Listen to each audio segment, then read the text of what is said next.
Hi friends, ಇವತ್ತು ಶುಕ್ರವಾರ ಅಂದರೆ ನೆನ್ನೆದೇ ವ್ಲಾಗ್ ಕಂಟಿನ್ಯೂ ಮಾಡ್ತಾಯಿದ್ದೀನಿ.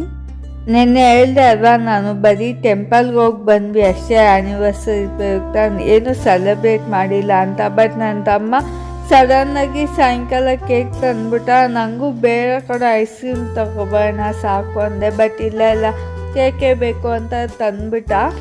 ಸಡನ್ನಾಗಿ ಮಾಡಿದ್ದಷ್ಟೇ. ಹಾಗೆ ಕೇಕ್ ಕಟ್ ಮಾಡಿದ್ವಿ, ಬಟ್ ಅದೇನೋ ಸ್ಪಾರ್ಕಲ್ ಬರುತ್ತಲ್ಲ ಅದು ಹೋಗೇ ಬಿಟ್ಟಿತ್ತು, ಒಂಥರ ಚುಮ್ಬಿಡ್ತು ಹಂಗೆ. ಅದಕ್ಕೆ ಭಯ ಆಗೋಯ್ತು. ಯಾವಾಗಲೂ ನಾನು ಚಾಕ್ಲೇಟು ಇಲ್ಲಾಂದರೆ ಪೈನಾಪಲ್ ಫ್ಲೇವರೇ ತಿಂತಾಯಿದ್ದಿದ್ದು, ಬಟ್ ಈ ಸಲ ಡಿಫ್ರೆಂಟಾಗಿ ಇಲ್ಲಿ ಅಂತ ವೆನಿಲಾ ಫ್ಲೇವರ್ ತಂದಿದ್ವಿ. ತುಂಬ ಚೆನ್ನಾಗಿತ್ತು ಕೇಕ್ ಟೇಸ್ಟು. ನಮ್ಮ ಮನೇಲಿ ಯಾರೂ ಸ್ವೀಟ್ ತಿನ್ನಲ್ಲ, ಹಾಗಾಗಿ 1/2 kg ಮಾತ್ರನೇ ತಂದಿದ್ವಿ. ಹಾಗೆ ಇವತ್ತು ನನ್ನ ತಮ್ಮ ಫ್ರೆಂಡ್ ಕೂಡ ಬಂದಿದ್ದು. ಕೇಕೆಲ್ಲ ಖಾಲಿ ಆಯಿತು. ಅದೆಷ್ಟು ಇರುತ್ತೆ, ಪೇಸ್ಟ್ರಿ ಕೇಕ್ ಅಲ್ವಾ,